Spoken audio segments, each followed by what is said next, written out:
tout le monde, j'espère que vous allez bien. Je suis ravie de vous retrouver aujourd'hui pour une vidéo haul. Ça fait un sacré bout de temps que j'en ai pas fait et je me suis dit, qui dit printemps dit ménage. C'est le moment de faire un peu le tri dans ma bibliothèque.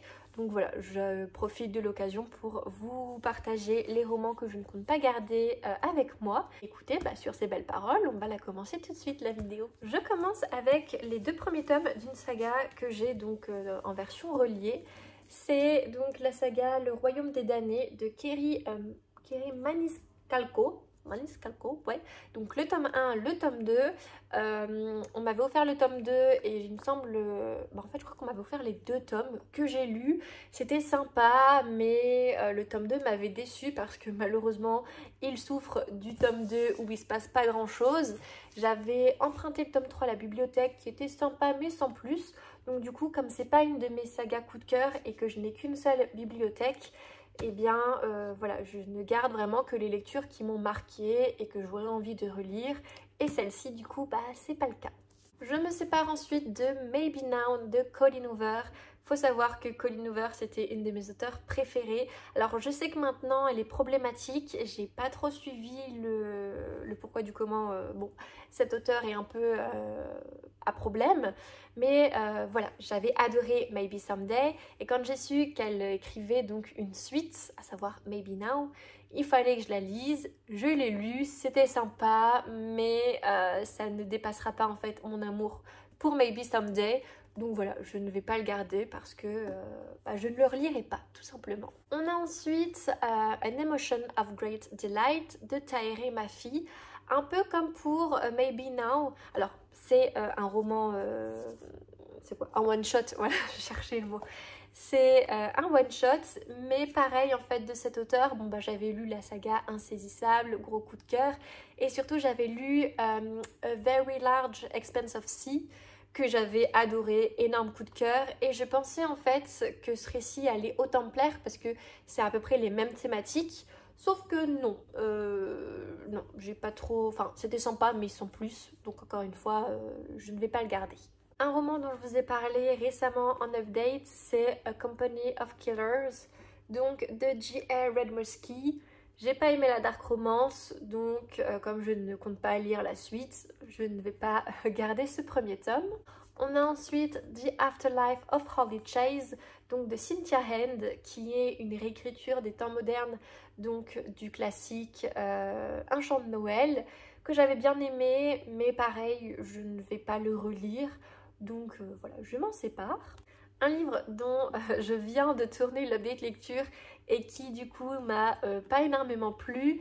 On a Les Faucons de Ravera, donc le premier tome, La sorcière captive de Melissa Caruso. Comme je vous l'ai dit, j'ai pas accroché à l'histoire, donc encore une fois, je ne lirai pas la suite. Donc voilà, il n'y a aucun intérêt à le garder dans ma bibliothèque. Un livre où, là j'avouerai, j'ai hésité, mais il m'a pas en fait fait ressentir ce que je ressens habituellement quand je lis les romans de cet auteur. Donc voilà, je vais le laisser aller dans d'autres endroits que chez moi. Donc je me sépare de Gilded de Melissa, non pas du tout, pas de Melissa, mais de Marissa Meyer, que j'ai donc en version reliée. J'avais bien aimé mais sans plus, comme je vous l'ai dit. Généralement, je sais pas, je m'attendais à ressentir plus de choses comme habituellement avec les livres de cet auteur. Et là, ça n'a pas été le cas. Donc je lirai la suite, sauf que j'irai l'emprunter à la bibliothèque. On continue avec La mère d'Eva, donc de Silvia Ferreri. Ici, on est sur l'histoire d'une maman qui attend le réveil de sa fille à l'hôpital puisque donc sa fille a décidé de changer de sexe. Elle était née garçon et elle veut devenir une femme et donc elle fait sa transition. Et en fait, ce récit, c'est un peu une lettre d'amour ouverte de la mère pour son enfant. Et c'était vraiment très intéressant à lire. Sauf que, voilà, je pense que je ne suis pas la personne ciblée et donc je ne vais pas le garder. Ensuite, le roman là, c'est un ouais, je sais pas. En fait, je l'ai pas lu. C'est un livre que j'ai acheté il y a longtemps, mais à chaque fois, enfin, je sais pas, j'ai jamais trop envie de le lire. Alors, si vous l'avez lu, n'hésitez pas à me dire s'il faut que je le lise avant de le vendre, parce que peut-être que ça se trouve, gros coup de cœur à la clé et que ce serait dommage que je le vende avant de l'avoir lu, peut-être. Donc, ce roman, c'est Terre brisée de Victoria Aveyard. Je sais pas si on dit Aveyard ou si on dit Aveyard. Bref, c'est pas grave. J'ai lu pas en entier sa première saga qui est Red Queen, que j'avais bien aimée avant de totalement décrocher. Et ouais, j'avais envie de découvrir autre chose de cet auteur, sauf que bah, je ne l'ai jamais lu. Et je sais pas, je trouve jamais le moment ou l'envie de le lire. Donc bah voilà, si vous me dites qu'il faut que je lui laisse sa chance, je lui laisserai, sinon ben, il ira sur mon Vinted. Également, un autre livre du coup que je ne compte pas garder, c'est Dot de sang de S.T. Gibson, que j'ai... en fait, aujourd'hui, j'ai tourné ma vidéo update.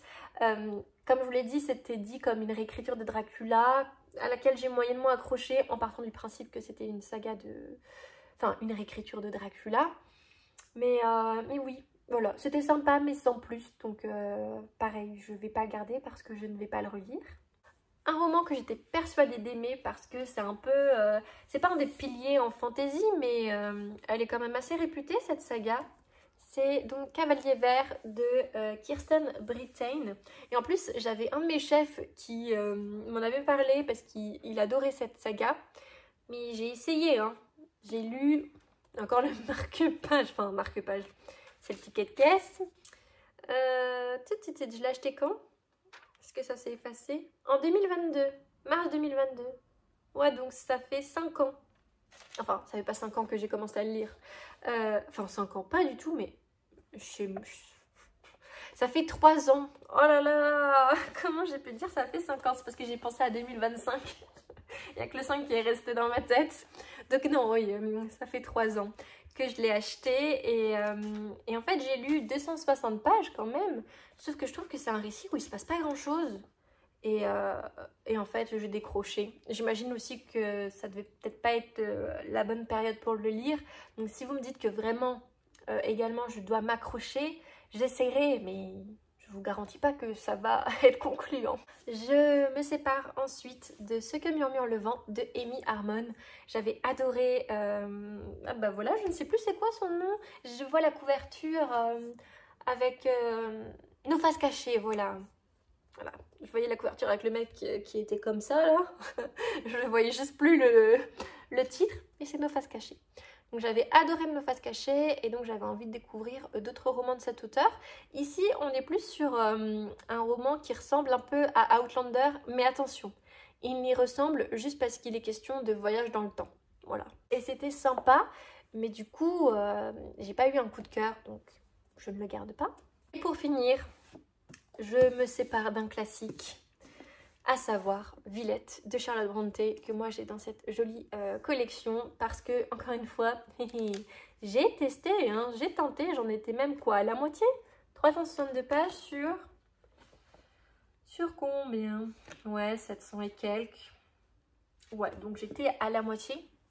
Le problème, c'est que il se passe rien.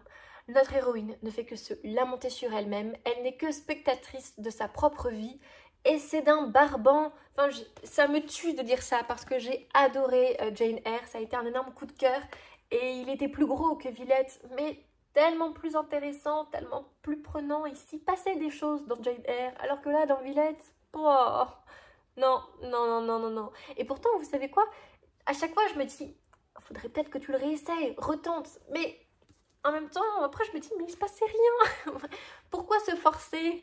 C'est juste parce que en fait c'est un Charlotte Brontë et que j'ai tellement aimé Jane Eyre que je me dis tu dois aimer Villette. Mais en fait non, c'est pas parce que j'ai adoré Jane Eyre que je suis obligée d'aimer tous les romans de cet auteur. Donc je m'en sépare.